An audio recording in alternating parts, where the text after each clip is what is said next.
சிவனார் மனம் குளிர உபதேசம் செய்த சிங்காரவேலனே, தித்திக்கும் தமிழ் தேனும் திருப்புகழ் தினைமாவும் பக்தியுடன் அனுதினமும் படியேறி பாடி பாதம் பணிந்தோமே.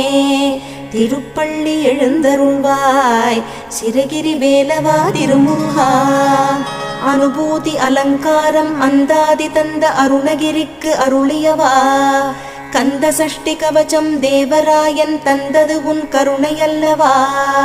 அனுபூதி அலங்காரம் அந்தாதி தந்த அருணகிரிக்கு அருளியவா, கந்த சஷ்டி கவசம் தேவராயன் தந்தது உன் கருணையல்லவா. பன்னிரு தோளழகா பங்கஜ மலர்பாதா கோமள திருமுருகா, திருப்பள்ளி எழுந்தருள்வாய் சிறகிரி வேலவா திருமுருகா. பழனியம்பதிக்கு இடும்பனுக்கு வழிகாட்டிய சென்னிமலை